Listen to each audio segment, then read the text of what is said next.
राधे राधे दोस्तों। पूजा पाठ तो हम सभी लोग करते हैं, पर पूजा पाठ में कुछ ऐसी गलतियां होती हैं जो कि हम लोग कर देते हैं और उसका दोष हम पर लग जाता है। और फिर हम लोग सोचते हैं कि हम तो भगवान की इतने अच्छे से पूजन अर्चना करते हैं, फिर भी हमें इतना दुख क्यों देखना पड़ता है, फिर भी हमारे जीवन में इतनी परेशानियां क्यों आती हैं। तो दोस्तों, उसका एक कारण ये होता है कि आप जब भी पूजा पाठ करते हो, भले आप बहुत मन से पूजा पाठ करते हो, पर कुछ छोटी छोटी गलतियां आपको पूजा पाठ में बिल्कुल भी नहीं करनी चाहिए, जो इस वीडियो में हम आपको बताने वाले हैं। अगर आप लोग भी पूजा पाठ के नियमों से जुड़े हुए सभी नियमों का बहुत ध्यान रखते हो, तो ये वीडियो आप लोग पूरा जरूर देखना और अपने प्रियजनों के साथ भी इस वीडियो को शेयर जरूर कर देना। देखो, हम लोग सभी लोग पूजा पाठ जरूर करते हैं, चाहे कुछ देर के लिए करें, चाहे घंटों के लिए करें, चाहे कैसे ही करें, पर हम सभी लोग पूजा पाठ जरूर करते हैं ना। विशेष रूप से माताएं बहनें तो और भी पूजा पाठ के नियमों में कुछ ज्यादा ही यहाँ पर ध्यान देती हैं। तो देखिए, सबसे पहली चीज, पूजा पाठ आप लोग जहां पर भी करते हो, उस जगह को जितना ज्यादा साफ और शुद्ध रख सको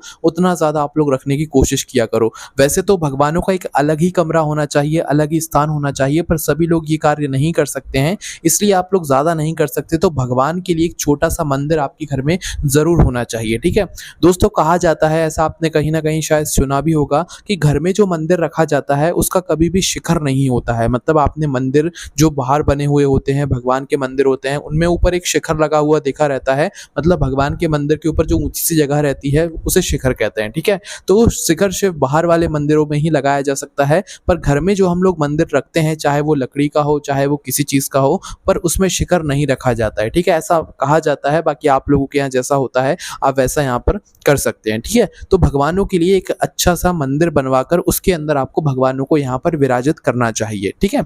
इसके बाद में दोस्तों, आपको कभी भी भगवानों की इतनी ज्यादा मूर्ति, प्रतिमा, फोटो नहीं रखनी चाहिए जितने की आप सेवा ही ना कर पाए, ठीक है। तो हमेशा ध्यान रखना, अपने घर के पूजा घर में, मंदिर में उतने ही भगवान रखो जितने की आप प्रतिदिन पूजा कर पाओ, सेवा कर पाओ, उनको प्रसन्न कर पाओ। ज्यादा भगवानों को रखकर आप लोगों को यहाँ पर पूजन नहीं करनी चाहिए, ठीक है। इस बात का आप लोगों को विशेष रूप से ध्यान रखना है।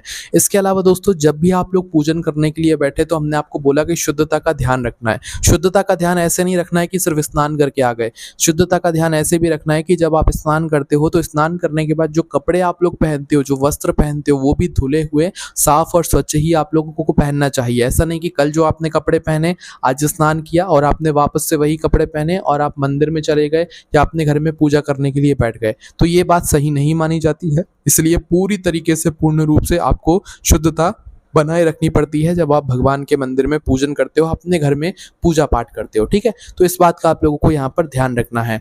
इसके अलावा दोस्तों, जब आप लोग अपने भगवानों को स्नान कराते हो, तो भगवानों को स्नान कराने के लिए आपको कौन सा जल लेना चाहिए, ये भी हम आपको बता देते हैं। देखो, भगवानों को स्नान कराने के लिए आपके घर में जो जल आता है, आप वो जल ले सकते हैं। चाहो तो ताज़ा जल भी ले सकते हो, चाहो तो जो जब भी आपके घर में नल आते हैं ना, आप उस समय एक भगवान का अलग से पात्र रख लिया करो, उस पात्र को रोज मतलब भरकर रख लिया करो, और रोज सुबह सुबह आप लोग उस जल से फिर भगवानों को स्नान करा दिया करो। और भगवानों का जल कभी भी सीधा जाकर तुलसी में मत डाला करो, क्योंकि सभी के घर में सभी भगवान होते हैं ना। तुलसी जी का जल सिर्फ हम तभी डाल सकते हैं तुलसी जी में, जब हमने सिर्फ लड्डू गोपाल को स्नान कराया, पर हम उस जल में शिव जी को, लड्डू गोपाल को, सभी को स्नान कराते हैं, इसलिए वो जल हमें तुलसी में नहीं डालना चाहिए। वो जल हमें किसी और पेड़ में, किसी और पौधे में डाल देना चाहिए, ठीक है। इस बात का ध्यान रखना है।